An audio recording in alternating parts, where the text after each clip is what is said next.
দ্বিতীয় দফায় চাঁপাইনবাবগঞ্জ থেকে রাজশাহী নাটোর হয়ে ঢাকা ও চট্টগ্রাম রুটে বাস চলাচলে বন্ধের আজ তৃতীয় দিনে গড়াচ্ছে। ভোগান্তিতে পড়েছেন যাত্রীরা।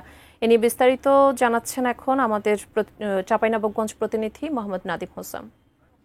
চাঁপাইনবাবগঞ্জ থেকে রাজশাহী নাটোর হয়ে ঢাকা ও চট্টগ্রাম বাস চলাচল বন্ধের আজ তৃতীয় দিনে গড়াচ্ছে।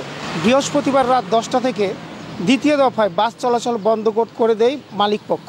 তবে চাঁপাইনবাবগঞ্জ থেকে শুধু একতা ট্রান্সপোর্টের বাস এবং লোকাল কিছু বাসগুলো চলাচল করছে। অন্য সব পরিবহনের বাস বন্ধ রয়েছে। এর আগে গত রোববার বেতন ভাতা বৃদ্ধির দাবিতে বাস বন্ধ করে দেয় চালক, হেল্পার ও সুপারভাইজাররা। এরপর গত মঙ্গলবার আলোচনায় বসে মালিকপক্ষ এবং তাদের বেতন ভাতা বৃদ্ধি করা হয়। সাথে সাথে বাস চলাচলও শুরু হয়।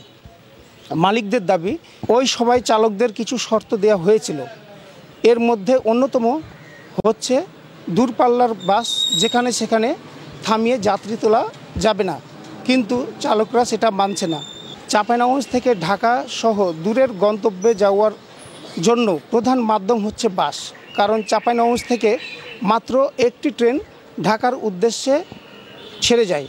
এ কারণে ব্যাপক দুর্ভোগের মধ্যে পড়তে হচ্ছে যাত্রী সাধারণকে। তারা লোকাল বাসে করে দূরের গন্তব্যে যাচ্ছেন। এ নিয়ে অনেকেই ক্ষোভ প্রকাশ করেছেন আমাদের কাছে।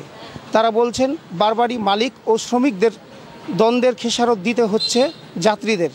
এ নিয়ে তারা প্রশাসনিক উদ্যোগ দাবি করেন। আগে থেকে বুকিং করা টিকিটের টাকা ফেরত দেওয়া হয়েছে। কাউন্টারগুলোতে এসে ফিরে যাচ্ছে অনেক যাত্রী।